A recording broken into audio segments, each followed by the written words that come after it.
Today we're here with Yvonne Nelson from Fidelity National Home Warranty, and Yvonne is going to answer a few questions for us that a lot of investors might have. So let's get started. Thank you, Gena. I appreciate it. What are investors looking for when it comes to home warranty, and can you tell us the ins and the outs of getting a home warranty for an investor? Yes, investors are a large majority of our Fidelity Home Warranty product because they're looking for protection after the fact. Due to them not being the primary resident, a lot of investors have turned over the management of the properties to property management companies or the tenants doing it themselves. So if they're not there to see what goes on a daily basis, they want the protection of a year-to-year home warranty product.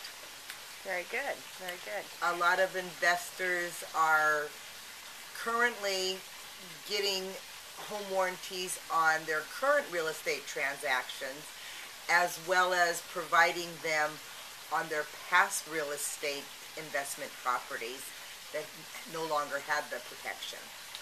Now, what about if the investor is purchasing a duplex and an REO, a bank-owned property? Okay. Fidelity Home Warranties cover all types of properties. Real estate transactions, short sales, traditional REOs, as well as, current homes, single-family homes, condos, townhouses, and then you just mentioned duplexes, multi-units, duplexes, triplexes, fourplexes, up to and including residential apartment complexes.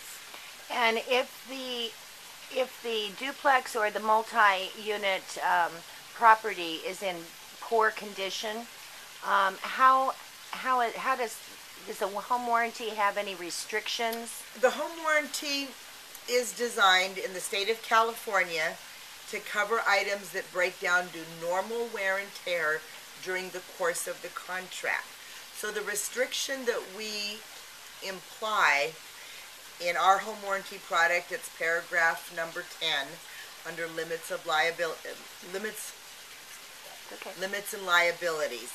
The same paragraph is very similar in all of the California home warranty contracts, that strictly states items need to be in good working order per a simple visual or mechanical inspection at the start of the contract or the close of escrow. So real simple, turning on the lights, turning on the dishwasher, the air conditioner, the garbage disposal. Those are simple visual and mechanical inspections. If prior to close of escrow or start of contract, for example, turning on the garbage disposal, if it's making a funny noise, if it's leaking out the bottom, that's not in good working order. So those would need to be addressed before the contract goes into effect. But the requirements that we ask for are very simple. Now, do you ask to see a home inspection in order to verify that those items were in fact inspected and were in operable condition? We do not require a home inspection, ever. The simple visual or mechanical inspection can normally be done by the prospective buyer prior to close of escrow or prior to starting the contract. A home inspection, I would advise under any circumstance at any time. It's small price to pay to have a professional do that inspection for you. We're all capable of turning on a light switch or turning on the air conditioner, but a professional backing it up is a small price to pay for that. We would ask for a copy of a home inspection to prove that it was in good working order if we can't date the failure of the item. And a good example of that would be, for example, the hot water heater is either not hot or it's leaking or it's not turning on.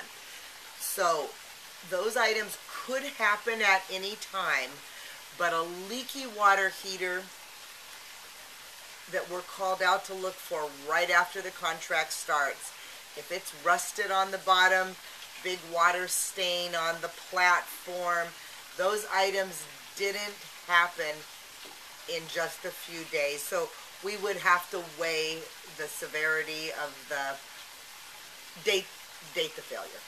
Very good. Thank you very much. I think you answered a lot of burning questions that investors have when it comes to home warranty for their investment properties. Thank you very much for coming, Yvonne. Thank you, Gena.